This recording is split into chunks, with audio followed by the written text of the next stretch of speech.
Hello friends, NKT current affairs analysis के आज के करंट अफेयर्स एपिसोड में आप सबों का बहुत बहुत स्वागत है।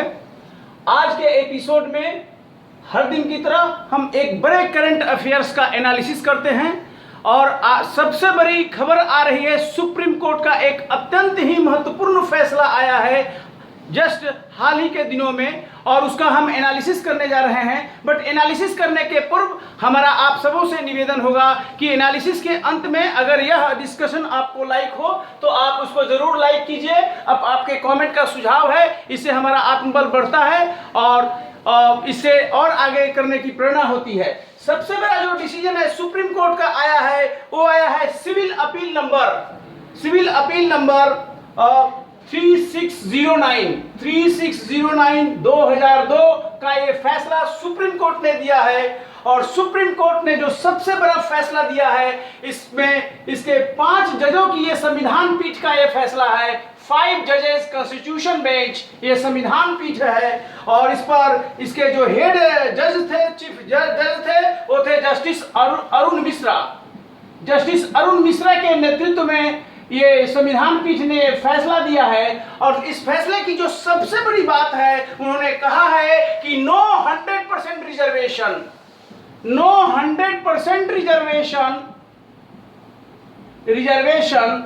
इन favour of any reserve class. कौन है रिजर्व क्लास? वो एससी हो सकता है, वो एसटी हो सकता है, वो ओबीसी हो सकता है। सुप्रीम कोर्ट का कहना है कि एससी के पक्ष में 100% नहीं हो सकता, एसटी के पक्ष में 100% नहीं हो सकता, ओबीसी के पक्ष में 100% नहीं हो सकता है ये 100% रिजर्वेशन।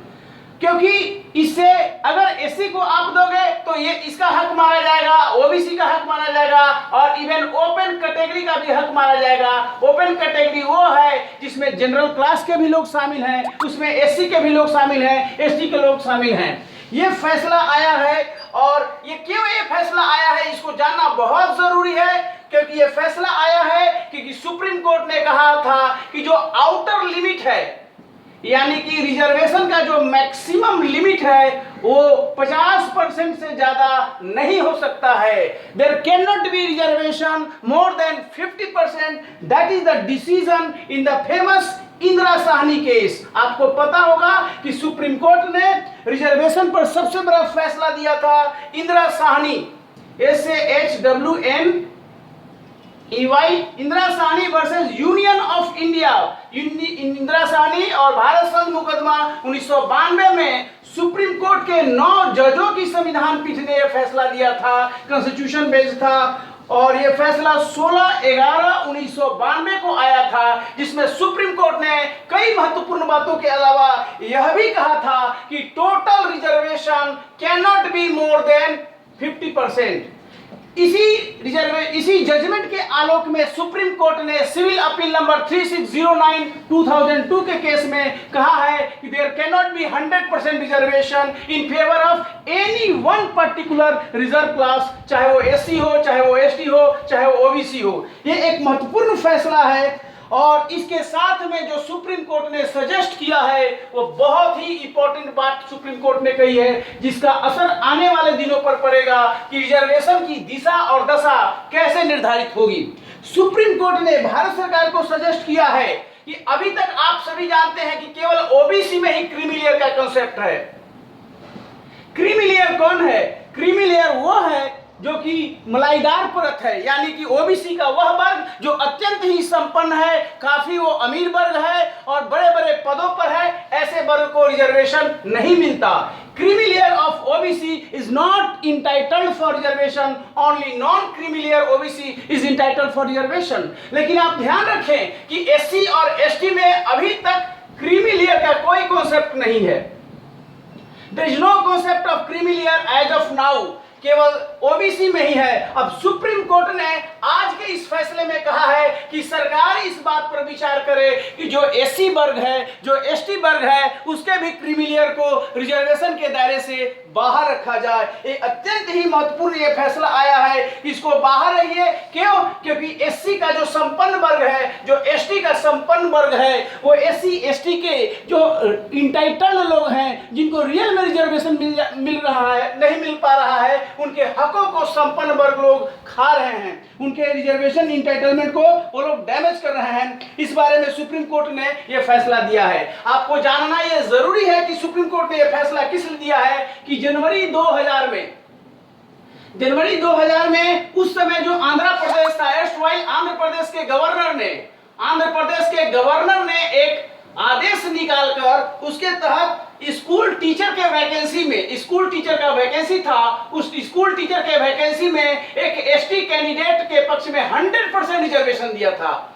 सुप्रीम कोर्ट ने 22/4/2000 के फैसले में इस आदेश को रद्द कर दिया है। हालांकि जिस एसटी कैंडिडेट की बहाली हुई थी स्कूल टीचर के रूप में, उसकी बहाली को रद्द नहीं किया है, लेकिन सुप्रीम कोर्ट ने कहा है कि आने वाली जो भी बहाली होगी उसमें 100% रिजर्वेशन लागू नहीं होगा। तो ये एक बड़ा फैसला है जो कहता है कि there can not be 100% reservation. और सुप्रीम कोर्ट का जो सरकार के लिए रिकमेंडेशन है, वो कहा है कि केवल ओबीसी के ही क्रीमी लेयर को बाहर नहीं करना है। ये अभी बहुत हाई टाइम है इस बात पर विचार किया जाए कि जो संपन्न वर्ग है एससी का, जो एसटी का, उसको भी क्रीमी लेयर के दायरे से बाहर कर दिया जाए। इस बारे में इस बहस देश में छिड़ गई है सुप्रीम कोर्ट के फैसले के बाद, और अनेक ग्रुपों ने इस पर डिस्कशन करना शुरू कर दिया है कि क्या ओबीसी की तरह एससी एसटी में भी क्रीमी लेयर का सिद्धांत लागू होगा कि नहीं लागू होगा। आप भी अपने विचार YouTube के इस चैनल पर शेयर कर सकते हैं, लेकिन मैं एक बैकग्राउंड आपको देना चाहूंगा, क्योंकि रिजर्वेशन एक बहुत ही ज्वलंत विषय है इस देश में। रिजर्वेशन देश के आजादी के पश्चात, यानी कि 1950 में संविधान लागू हुआ, उस समय से रिजर्वेशन चला आ रहा है। रिजर्वेशन का एक बैकग्राउंड भी समझने की कोशिश कीजिए। हमारे देश में जो रिजर्वेशन है, जो आरक्षण है, वो किनको किनको प्राप्त होता है। इसमें एससी है, इसमें एसटी है और इसमें ओबीसी है। शेड्यूल्ड कास्ट है, शेड्यूल्ड ट्राइब है, ओबीसी है। इन तीनों को रिजर्वेशन प्राप्त होता है। एससी को 15% रिजर्वेशन है, एसटी को 7.5% रिजर्वेशन है और ओबीसी को 27% रिजर्वेशन है। बंधुगण, इस रिजर्वेशन को वर्टिकल रिजर्वेशन कहा जाता है। वर्टिकल रिजर्वेशन ये होता है, यानी कि यह टोटल जो जोग है 49.5% रिजर्वेशन, अगर 100 सीट है तो 49.5% रिजर्वेशन एससी एसटी और ओबीसी को इस रेशियो में मिलता है, और इस रिजर्वेशन को वर्टिकल रिजर्वेशन कहते हैं। हम आपको यह भी बता दें कि एक रिजर्वेशन का दूसरा रूप होता है जिसको हॉरिजॉन्टल रिजर्वेशन भी बोलते हैं। यह रिजर्वेशन क्या है? जैसे कि आप स्पोर्ट्स पर्सन को भी सरकार कुछ पोस्ट पर देती है, स्पोर्ट्स पर्सन को, जैसे वीमेन को भी रिजर्वेशन कई राज्य सरकारें देती है, ये हुआ। कुछ एक्स सर्विसमैन को भी रिजर्वेशन दिया जाता है, इसका जो रिजर्वेशन हुआ। इस तरह से फिजिकली हैंडीकैप्ड को जो रिजर्वेशन दिया जाता है, इन सब रिजर्वेशन को हॉरिजॉन्टल रिजर्वेशन कहा जाता है। यानी कि जिस कैटेगरी का बंदा, ये स्पोर्ट्स पर्सन होगा, वीमेन होगा, उसी में वो फिट बैठ जाएगा। बट ओवरऑल जो रिजर्वेशन का रेशियो है 49.5% होना चाहिए, और मैक्सिमम 50% मैक्सिमम हो सकता है, इससे रिजर्वेशन ज्यादा नहीं हो सकता। ये इंदिरा साहनी केस में सुप्रीम कोर्ट का फैसला आया था 9 जजों की संविधान पीठ का। तो रिजर्वेशन का ये रेशियो देश में है। इसके अतिरिक्त जो महत्वपूर्ण बात है कि सरकार ने एक और महत्वपूर्ण फैसला लिया और उसके अनुरूप संविधान में संशोधन किया है। उसके अनुसार 103 संविधान संशोधन अधिनियम 103 कॉन्स्टिट्यूशन अमेंडमेंट एक्ट, संविधान संशोधन अधिनियम, ये जो पास हुआ 2019 में, इस 19 के तहत सरकार ने 2 नए अनुच्छेद आर्टिकल को इंसर्ट किया। एक 15(6) को इंसर्ट किया और दूसरा एक आर्टिकल संविधान में इंसर्ट किया। सरकार ने नया आर्टिकल जोड़ा 16(6). इसके तहत सरकार ने जो बेनिफिट दिया है वो इकोनॉमिकली वीकर सेक्शन को दिया है। यहाँ पर भी इकोनॉमिकली वीकर सेक्शन को दिया है। आपको बता दूं इकोनॉमिकली वीकर सेक्शन कौन है? तो इकोनॉमी वीकर सेक्शन वो है जो ना तो एससी है, ना एसटी है, ना ही ओबीसी है। वो कौन है? वो है ओपन, वो जनरल क्लास का बंदा है। जनरल क्लास का बंदा है। और ये जो रिजर्वेशन 10% इसमें देने की बात है, 10% रिजर्वेशन ये जो देने की बात है इकोनॉमिकली वीकर सेक्शन का, ये अमॉन्ग ओपन कैटेगरी है, among open seats, open category seats है। जो भी ओपन कैटेगरी सीट्स 50% होगा उसी में ये 10% रिजर्वेशन देने का सरकार ने ये जो संविधान में संशोधन किया है। तो 15(6) के तहत जो आपका एजुकेशनल इंस्टीट्यूशंस में जो सीट्स है, जैसे IIT हुआ, IIM हुआ, उसमें सरकार 10% रिजर्वेशन देगी 15(6). इस प्रोविजन के तहत सरकार ने यह अमेंडमेंट किया है, नया आर्टिकल जोड़ा है। और 16(6) के तहत यह जो EWS को मिलेगा वो मिलेगा पब्लिक एम्प्लॉयमेंट में। यानी सरकार ने एक संशोधन करके इकोनॉमिकली वीकर सेक्शन को रिजर्वेशन देने के लिए न केवल एजुकेशनल इंस्टीट्यूशंस में, जो कि बड़े एजुकेशनल इंस्टीट्यूशन है जैसे IIT हुआ, IIM हुआ, NIT हुआ, आइजर हुआ, नाइजर हुआ, और पब्लिक एम्प्लॉयमेंट में भी 10% रिजर्वेशन देने के लिए सरकार ने यह फैसला किया है। ये महत्वपूर्ण बदलाव 2019 में किए गए हैं संविधान संशोधन के माध्यम से, और ये लागू भी हो गया है और लोगों को रिजर्वेशन मिलना शुरू भी हो गया है। इसके अलावा बैकग्राउंड में यह भी आपके लिए जरूरी जानना है, आप ये जानिए एज ए नागरिक के रूप में, देश के एक वाइब्रेंट सिटीजन के रूप में आपका जानना अत्यंत जरूरी है कि देश में संविधान राज्य सरकार के द्वारा भी दी जा रही है, केंद्र सरकार के द्वारा भी दी जा रही है। तो संविधान को दिए जाने का संवैधानिक प्रावधान क्या है, बहुत से लोग इन बातों को नहीं जानते। मैं आपको बता रहा हूं इसका कॉन्स्टिट्यूशनल प्रोविजन क्या है। कॉन्स्टिट्यूशनल प्रोविजंस जो कि भारत के संविधान में इसका डिस्कशन है, मेंशन है, उसको कोट किया गया है। सबसे पहला इसमें है आर्टिकल 16(4).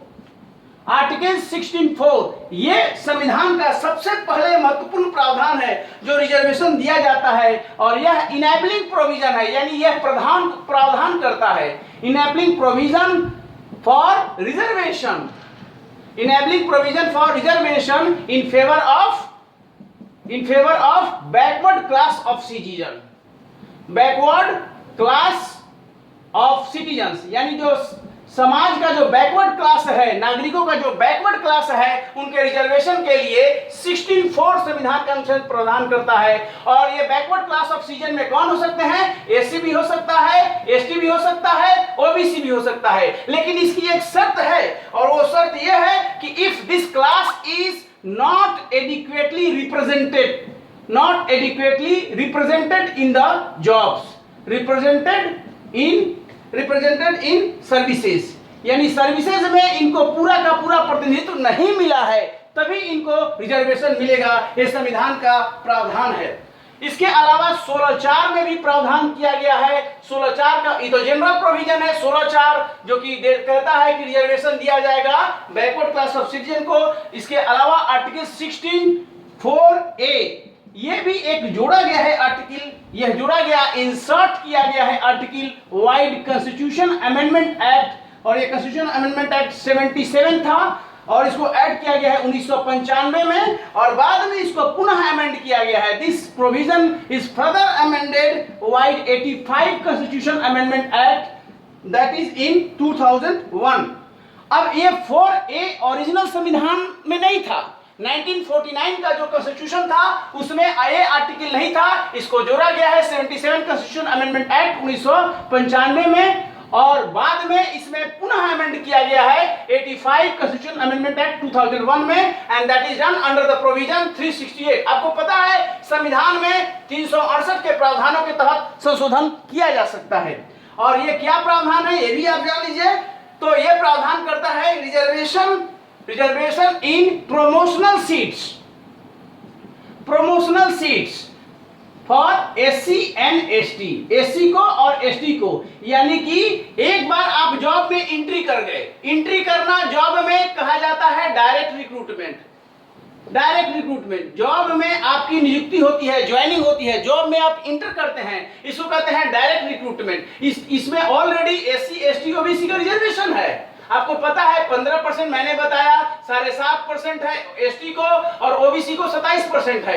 ये जॉब में एंट्री के समय है, और एंट्री करके आप सर्विस कर रहे हैं। इसी बीच में प्रमोशन के लिए भी आपको रिजर्वेशन मिलेगा, लेकिन प्रमोशन में रिजर्वेशन केवल एससी को है और केवल एसटी को है। ओबीसी को प्रमोशन में रिजर्वेशन का प्रावधान नहीं किया गया है, और ये प्रावधान इस संविधान संशोधन के तहत एंट्री किया है। ये कॉन्स्टिट्यूशनल बैकग्राउंड है।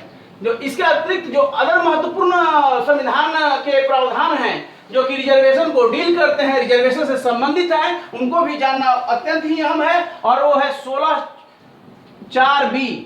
16(4)(b) को भी 81 कॉन्स्टिट्यूशन अमेंडमेंट एक्ट 2000 के तहत इसको इंसर्ट किया गया था। यानी बहुत इंपॉर्टेंट ये पार्लियामेंट के द्वारा अमेंडमेंट किया गया 16(4)(b). 81 कॉन्स्टिट्यूशन अमेंडमेंट 2000 के द्वारा इसको इंसर्ट किया गया, और इसके माध्यम से सुप्रीम कोर्ट ने, इसके माध्यम से जो भारत की संसद ने क्या किया कि जो सुप्रीम कोर्ट ऑफ इंडिया का फैसला था इंदिरा साहनी केस में, इंदिरा साहनी केस में जो सुप्रीम कोर्ट का फैसला था, और सुप्रीम कोर्ट ने क्या कहा था ये जानिए इस बात को। तो सुप्रीम कोर्ट ने कहा था कि 27% reservation, 27% reservation of OBC is okay. इस फैसले में सुप्रीम कोर्ट ने, इंदिरा साहनी के केस में सुप्रीम कोर्ट ने बोला था कि 27% रिजर्वेशन ओबीसी को एक कॉन्स्टिट्यूशनली वैलिड है, एक कॉन्स्टिट्यूशनल ओके है। और सुप्रीम कोर्ट ने एक बात ये बोला, सुप्रीम कोर्ट ने दूसरा बात क्या बोला था इसमें कि जो टोटल रिजर्वेशन है, total reservation AC plus ST plus OBC, this maximum it could be 50%, 50% से रिजर्वेशन ज्यादा नहीं हो सकता है। और सुप्रीम कोर्ट ने तीसरी बात बोला था कि प्रमोशन में रिजर्वेशन नहीं हो सकता है, no reservation in promotion, no reservation in promotion. तीन बातें बोला था। पुनः मैं रिपीट कर देता हूं, इंदिरा साहनी 1992 का ये 9 जजों का संविधान पीठ का फैसला था। सुप्रीम कोर्ट ने कहा था कि जो 27% सरकार का फैसला है रिजर्वेशन देने का ओबीसी को, एक कॉन्स्टिट्यूशनली वैलिड है, ओके है, इसमें कोई डिफॉर्मिटी नहीं है। लेकिन सुप्रीम कोर्ट ने यह भी कहा कि आप रिजर्वेशन दो, लेकिन टोटल रिजर्वेशन 50% से ज्यादा नहीं होनी चाहिए। इसी को कोट करते हुए जो सुप्रीम कोर्ट का अभी डिसीजन आया है इस 22 तारीख को, उसमें कहा है कि 100% रिजर्वेशन इज नॉट ओके। और तीसरा जो सुप्रीम कोर्ट ने कहा था कि प्रमोशन में आरक्षण नहीं होगा, केवल डायरेक्ट रिक्रूटमेंट में आरक्षण होगा, नो रिजर्वेशन इन प्रमोशन। लेकिन आप ध्यान रखिए, यह जो फैसला आया था इंदिरा साहनी का 1992 आया था, 1992 में। उसके बाद सुप्रीम कोर्ट, उसके बाद भारत की संसद ने 1997 में एक नया उन्होंने कहा दिया था 16(4)(a) के द्वारा प्रमोशन में भी रिजर्वेशन का प्रावधान कर दिया प्रमोशन में। और सुप्रीम कोर्ट के फैसले को एक तरह से नलिफाई करने की कोशिश की, साइडलाइन करने की कोशिश की, और सुप्रीम कोर्ट के फैसले के बावजूद अब रिजर्वेशन में आरक्षण का प्रावधान हो गया 16(a) के तहत। और यह प्रावधान 1997 में संविधान संशोधन के माध्यम से आया था। इसके अलावा सुप्रीम कोर्ट ने जो ये बात कहा था कि total reservation can not be more than 50%, इसको नलिफाई करने के लिए ये प्रॉब्लम हो गया कि 50% रिजर्वेशन हो नहीं सकता। अब ऐसे एक साल में माना गया कि कई एससी के सीट नहीं भरे गए, एसटी के सीट नहीं भरे गए, ओबीसी के सीट नहीं भरे गए, और अगले साल जो खाली रह गया था एससी का, एसटी का, ओबीसी का, यानी जो बैकलॉग सीट था जो पिछले साल नहीं भरे गए, बैकलॉग सीट वो अगले साल भी आगे कैरी फॉरवर्ड हो गए और उसको करंट वैकेंसी के साथ मिला दिया गया। और इस कारण एससी, एसटी, ओबीसी के हितों का वहां पर कमी पाया गया, और इसलिए संसद ने ये 16(4)(b) के तहत कहा कि जो पिछला साल नहीं भरा गया जो सीट था उसको, जिसको कहते हैं बैकलॉग सीट, बैकलॉग जो सीट था वो सीट को सेपरेट मानना पड़ेगा, that is a separate class of vacancy, separate class of vacancy. और इसको करंट के साथ आप मर्ज नहीं कीजिएगा, यानी कि जो किसी भी एक साल में अगर एससी का सीट, एसटी का सीट, ओबीसी का सीट अगर नहीं भरा जाता है तो आगे वो करंट कैरी फॉरवर्ड होता रहेगा अगले आने वाले साल में, और यह खाली वाला सीट जो फ्रेश नया वैकेंसी आएगा उसके साथ मर्ज नहीं होगा, उसके साथ वो मिक्स नहीं होगा और वो कैरी फॉरवर्ड होगा। इसके अलावा तो ये प्रोविजन आए थे। अब ये संवैधानिक प्रावधान है, और इन प्रावधानों को आपको समझना पड़ेगा कि सुप्रीम कोर्ट ने भी इस पर काफी फैसला दिया है, और इंदिरा साहनी केस से लेकर आज तक सुप्रीम कोर्ट ने जो फैसला दिया है उसे रिजर्वेशन में काफी नीतिगत परिवर्तन आए हैं, उन परिवर्तनों को भी समझना बहुत ही जरूरी है। और सबसे बड़ी बात है, आपको मैं बता रहा हूं, जो एम्प्लॉयमेंट है, जिसमें रिजर्वेशन एम्प्लॉयमेंट में मिलता है। कैसा एम्प्लॉयमेंट? पब्लिक एम्प्लॉयमेंट, यानी सरकारी नौकरी में जो एम्प्लॉयमेंट वर्ड है, यह एम्प्लॉयमेंट कंकरेंट लिस्ट में है। कंकरेंट लिस्ट यानी इसको कहते हैं समवर्ती सूची में है। समवर्ती सूची में है मतलब कि इस पर पार्लियामेंट भी कानून बना सकता है और राज्यों की जो विधानमंडल है, स्टेट लेजिस्लेचर है, इस पर भी कानून बना सकता है। इसलिए केंद्र सरकार का जो भी वैकेंसी होगा उसको पार्लियामेंट ने उस पर कानून बनाया है, और जो राज्यों की अपनी वैकेंसीज होती है जिसमें रिजर्वेशन का मामला आता है एम्प्लॉयमेंट देने के लिए, इस पर राज्यों की सरकार कानून बनाती है। इसलिए रिजर्वेशन अलग अलग है। आपको मैं बता दूं, जो कर्नाटक राज्य है वहां पर 70% रिजर्वेशन है, जबकि आपने सुप्रीम कोर्ट के फैसले में देखा है कि 50% से ज्यादा रिजर्वेशन नहीं हो सकता है। तमिलनाडु है, तमिलनाडु में 69% रिजर्वेशन है। क्या आप कभी सोचते हैं कि सुप्रीम कोर्ट के फैसले के बावजूद कैसे कर्नाटक में 70% रिजर्वेशन है, तमिलनाडु में 69% रिजर्वेशन क्यों है? और क्या यह 50% से ज्यादा रिजर्वेशन है तो रद्द नहीं कर दिया जाना चाहिए? क्या सुप्रीम कोर्ट इस पर इंटरफेयर क्यों नहीं करता है? क्योंकि इंदिरा गांधी केस में, इंदिरा साहनी केस में क्लियर कट सुप्रीम कोर्ट ने कहा था कि reservation should not be more than 50%। तो हम आपको बता दें कि यह रिजर्वेशन स्पेशली 9वीं अनुसूची में डाला गया है, 9वीं अनुसूची में डाला गया है। और 9वीं सूची में इसको 31B में प्रावधान किया गया था कि अगर कोई भी कानून 9वीं अनुसूची में डाल दिया जाता है संविधान के 9th शेड्यूल में, तो उस पर जुडिशियल रिव्यू नहीं हो सकता है। और इस प्रकार ये कानून, ये रिजर्वेशन असंवैधानिक होते हुए भी आज तक सुप्रीम कोर्ट सुप्रीम कोर्ट ने उस पर इंटरफेयर नहीं किया, उसका रिव्यू नहीं किया, क्योंकि जुडिशियल रिव्यू नहीं किया जा सकता था पहले जो 9th शेड्यूल में विषय थे। बट आपको यह बता दूं, 2007 में एक कियोटो फैसले में सुप्रीम कोर्ट ने कहा कि केशवानंद भारती केस के बाद ऐसा कोई भी कानून जो 9th शेड्यूल में डाला गया है उसका भी जुडिशियल रिव्यू अब संभव है। कब से? किस डेट से? जिस डेट से, यानी 24/4/1973 को केशवानंद भारती का फैसला आया था। इस डेट के बाद अगर कोई भी कानून, चाहे वो राज्य के कानून हो चाहे वो केंद्र के कानून हो, अगर इन कानूनों को 9th शेड्यूल में डालकर जुडिशियल रिव्यू से बचाने का प्रयास होता है तो उस कानून को सुप्रीम कोर्ट मेरिट के आधार पर, अगर वो असंवैधानिक है तो नल एंड वॉइड कर सकती है। ऐसा सुप्रीम कोर्ट ने 2007 के फैसले में कहा था। यानी कि अब 9th शेड्यूल भी जुडिशियल रिव्यू से बच नहीं सकता है 2007 के फैसले के बाद, और खासकर केशवानंद भारती में बेसिक फीचर्स के कॉन्सेप्ट आने के बाद। अब आपको एक महत्वपूर्ण सुप्रीम कोर्ट का मैं फैसला सुनाता हूं जो अभी काफी चर्चित है, जिस पर काफी राजनीतिक पार्टियां इसको रिव्यू की मांग कर रही है। वो फैसला आया है एम नागराज केस में।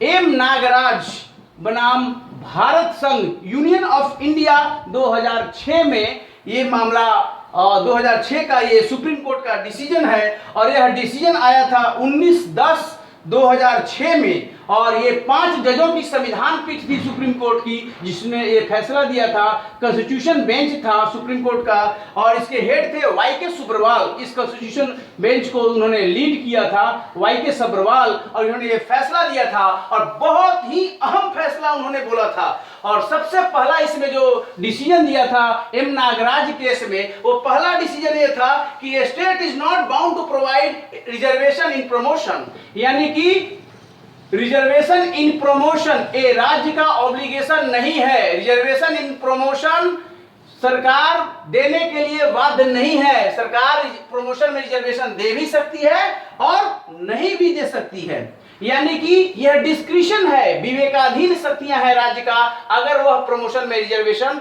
देना चाहती है तो। आपको ध्यान रखें ये 2006 का फैसला है, उसके पहले सरकार ने ऑलरेडी रिजर्वेशन के लिए 1997 में प्रावधान कर दिए थे संविधान संशोधन के द्वारा। 4A उन्होंने 16(4)A प्रावधान किया था, बट इसके बावजूद नागराज का फैसला इसको चैलेंज दे रहा है और कह रहा है कि प्रमोशन में रिजर्वेशन देने के लिए सरकार बाध्यकारी नहीं है। सुप्रीम कोर्ट ने कहा कि अगर सरकार प्रमोशन में रिजर्वेशन देना चाहती है तो दे, लेकिन उसके लिए कंडीशन है, उन कंडीशन के पालन में ही उनका रिजर्वेशन में प्रावधान, आरक्षण का प्रावधान किया जा सकता है। और पहला सुप्रीम कोर्ट ने कहा है कि अगर आपको रिजर्वेशन देना है प्रमोशन में तो सबसे पहले आपको दिखाइए कि बैकवर्डनेस है जिसको आप रिजर्वेशन देना चाहते हैं। सो बैकवर्डनेस, तो आपको देखना पड़ेगा कि जिसको आप प्रमोशन में रिजर्वेशन देते हो वह कास्ट, चाहे वो एससी हो चाहे वो एसटी हो, कि वह बैकवर्ड है, this you have to demonstrate so backwardness of that class,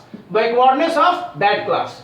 आपको बताना पड़ेगा कि वो एससी है या एसटी है, वो बैकवर्ड है, इसको दिखाइए। आप कैसे दिखाएंगे कि एससी बैकवर्ड है, एसटी बैकवर्ड है? और इसके लिए जरूरी है कि आप थ्रू क्वांटिफाइबल डाटा के कलेक्ट कीजिए।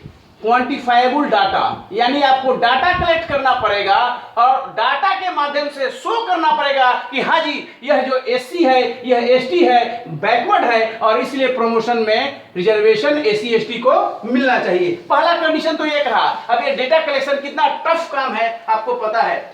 और दूसरा ये है, उन्होंने कहा है कि आपको यह भी दिखाना पड़ेगा कि that class is not adequately represented in services, that class is not adequately represented in services, यानी कि एससी की बात करें या एसटी की बात करें, इस एससी एसटी का सर्विस में सफिशिएंट भागीदारी नहीं है, यह भी आपको डेमोन्स्ट्रेट करना पड़ेगा, शो करना पड़ेगा। इसके लिए भी आपको डेटा की आवश्यकता होगी। बिना डेटा का आप शो नहीं कर पाइएगा कि एससी एसटी की भागीदारी पूरी है कि नहीं है। ये दूसरा महत्वपूर्ण उन्होंने कह दिया कि आप ये दीजिए। और तीसरी बात सुप्रीम कोर्ट ने कही कि जो आप दीजिए, आप ये भी साबित करना पड़ेगा, शो करना पड़ेगा कि जो आप रिजर्वेशन इन प्रमोशन देने जा रहे हैं, जो प्रमोशन में रिजर्वेशन आप देने जा रहे हैं, उससे एडमिनिस्ट्रेटिव इफिशिएंसी नहीं घटेगी, एडमिनिस्ट्रेटिव इफिशिएंसी नहीं घटेगी, यानी जो प्रशासनिक योग्यता है उसके इंटरेस्ट में है, that is in interest of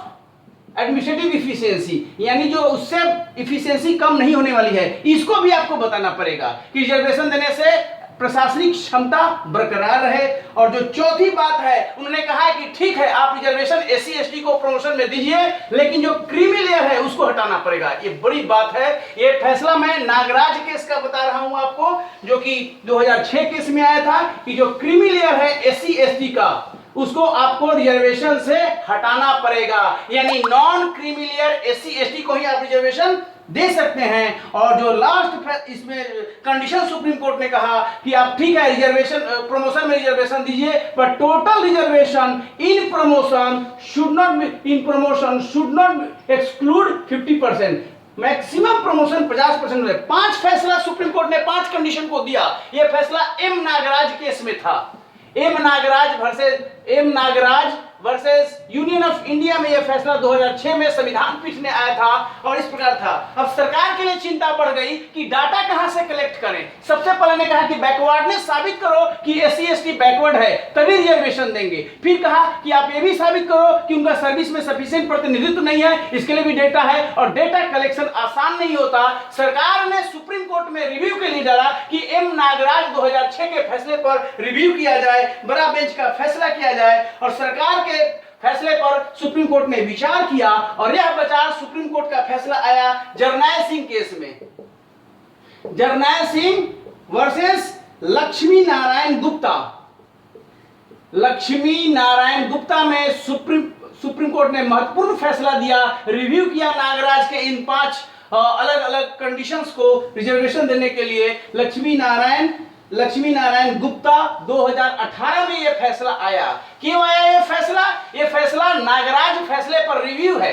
Nagraj में ये 5 अलग अलग कंडीशन है। सरकार को इस पर एतराज था, सरकार सुप्रीम कोर्ट में गई और Supreme court of India Jarnail Singh बनाम लक्ष्मी नारायण गुप्ता 2018 केस में यह फैसला दिया। 26/9/2018 को यह फैसला आया सुप्रीम कोर्ट को 2018 में। और सुप्रीम कोर्ट की संविधान 5 जजों की संविधान पीठ बैठी थी इस पर फैसला देने के लिए। Constitution bench of supreme court, जिसके हेड थे चीफ जस्टिस ऑफ इंडिया दीपक मिश्रा, उस समय भारत के मुख्य न्यायाधीश थे सुप्रीम कोर्ट के, और उन्हीं के नेतृत्व में 5 जजों की संविधान पीठ ने सुप्रीम कोर्ट ने यह बात कही। आपको जानना अत्यंत जरूरी है कि सुप्रीम कोर्ट ने इन 5 कंडीशंस के बारे में क्या कहा।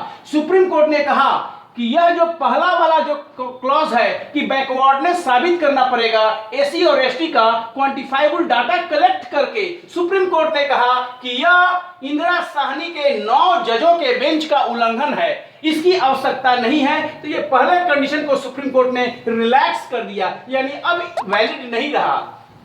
यानी कि एससी एसटी को प्रमोशन में आरक्षण देने के लिए बैकवर्डनेस साबित करने की जरूरत नहीं है और तदनुरूप कोई क्वांटिफाइबल डाटा कलेक्ट करने की जरूरत नहीं होगी। लेकिन सुप्रीम कोर्ट ने इसको ओके माना, यानी कि आपको बताना पड़ेगा कि सर्विसेज में उनका एडिक्वेट रिप्रेजेंटेशन नहीं है। आपको यह भी साबित करना पड़ेगा कि उनको रिजर्वेशन देने से एडमिनिस्ट्रेटिव इफिशियंसी के हित में होगा, इफिशियंसी घटेगी नहीं। और साथ में आपको यह भी क्रीमी लेयर को अलग करना पड़ेगा और टोटल 50%। सुप्रीम कोर्ट ने ये अन्य चारों कंडीशन को ओके माना है, केवल पहले कंडीशन को रिलैक्स सुप्रीम कोर्ट ने कर दिया। और इस प्रकार एक महत्वपूर्ण फैसला आया ये जर्नैल सिंह केस में। यानी जर्नैल सिंह केस नागराज फैसले को रिव्यू किया, पहला कंडीशन को शिथिल किया और rest all 4 conditions remain okay from the supreme court of point of view. तो आज की तारीख में सबसे बड़ा बात यह है कि रिजर्वेशन अगर आपको देना हो, चाहे वो प्रमोशन में देना हो, चाहे डायरेक्ट रिक्रूट में देना हो, 50% से डायरेक्ट रिजर्वेशन नहीं होगा। आंध्र प्रदेश के गवर्नर ने 100% रिजर्वेशन दे दिया था। स्कूल टीचर को एक ही सीट थी, एसटी को 100% कर दिया, तो उसी का वो उल्लंघन था, इसलिए उस कानून को रद्द किया है जो ये 22 तारीख को फैसला आया है। इसके अतिरिक्त सरकार को कहा गया है सुप्रीम कोर्ट के द्वारा 2 दिन पहले कि आप जो है एससी एसटी के जो समृद्ध वर्ग है उसको हटाइए। फॉर एग्जाम्पल सुप्रीम कोर्ट ने कहा कि बहुत से प्रभावशाली लोग हैं, बड़े बड़े पोस्ट पर हैं। एग्जाम्पल के तौर पर हमारे आदरणीय रामविलास पासवान हैं, वो शेड्यूल कास्ट कैटेगरी से आते हैं और बहुत बड़े हैसियत के हमारे राजनेता हैं, लोकप्रिय राजनेता हैं। बट उनके भी संतान को, उनके भी परिवार में अगर किसी व्यक्ति को रिजर्वेशन मिलेगा क्योंकि वो इस कैटेगरी से है, क्योंकि क्रीमी लेयर को नहीं हटाया गया है। जो क्रीमी लेयर है, ये क्रीमी लेयर वाला व्यक्ति जो एक्चुअली में जिनको रिजर्वेशन मिलना चाहिए उनके हक को वो खा रहा है। They are eating the entitlement of really needy people of SC ST. So Supreme court ने कहा है कि एससी एसटी के क्रीमी लेयर को हटाइए, लेकिन और वो भी सुप्रीम कोर्ट का कहना है कि आप ये साबित कीजिए कि क्षमता नहीं घटेगी और साथ में उनका प्रतिनिधित्व सर्विसेज में नहीं था। यह फैसला और आपको नागराज फैसला और जर्नैल सिंह दोनों का संयुक्त रूप से हुआ है। और एक और फैसला हाल ही में आया है जिस पर काफी खलबली मची हुई है राजनीतिक गलियारों में, वो भी सुप्रीम कोर्ट का फैसला है। और सुप्रीम कोर्ट ने ये जो फैसला दिया है वो मुकेश कुमार के केस में दिया है। Mukesh Kumar versus state of Uttarakhand, Mukesh Kumar versus state of Uttarakhand इसी साल का फैसला है, 2020 का ये फैसला है। और उसमें सुप्रीम कोर्ट ऑफ इंडिया ने क्या कहा है, बहुत महत्वपूर्ण बात सुप्रीम कोर्ट में कहा है कि reservation in promotion is not a fundamental right. यानी कि प्रमोशन में आरक्षण किसी व्यक्ति का मौलिक अधिकार नहीं है, और अगर मौलिक अधिकार नहीं है तो इस उल्लंघन के लिए स्टेट एजेंसीज को सुप्रीम कोर्ट या कोई भी हाई कोर्ट रिट जारी नहीं कर सकती है, मैंडेमस के माध्यम से उसको आदेश नहीं दे सकती है कि रिजर्वेशन दो। सुप्रीम कोर्ट ने कहा कि जो 16(4) है या 16(4)A जो है, जो प्रमोशन के बारे में कहती है, वह केवल इनेबलिंग प्रोविजन है, वो केवल प्रावधान करती है इस बारे में। अगर राज्य चाहती है कि दिया जाए तो उसका कंडीशन है। तो एम नागराज और जो जर्नैल सिंह का केस है, जो 2, 3, 4 और 5 कंडीशन है उसको मीट करना पड़ेगा और तभी रिजर्वेशन दिया जा सकता है। बंधुगण, रिजर्वेशन इस बार अभी बहुत इंपॉर्टेंट टॉपिक है सिविल सर्विसेज के लिए और सभी लोगों के लिए, खासकर सिविल सर्विसेज एस्पिरेंट्स को मैं कहना चाहूंगा कि उनकी क्रिटिकल थिंकिंग होनी चाहिए। पहला उनके माइंड में आना चाहिए कि अब सुप्रीम कोर्ट क्लियर कट कह रहा है कि जो एससी है, एसटी है, उनके क्रीमी लेयर को आपको हटाना पड़ेगा, सो दैट रिजर्वेशन का जो वास्तविक लाभ है वो उन लोगों को मिले जिनके लिए वो नीडी है।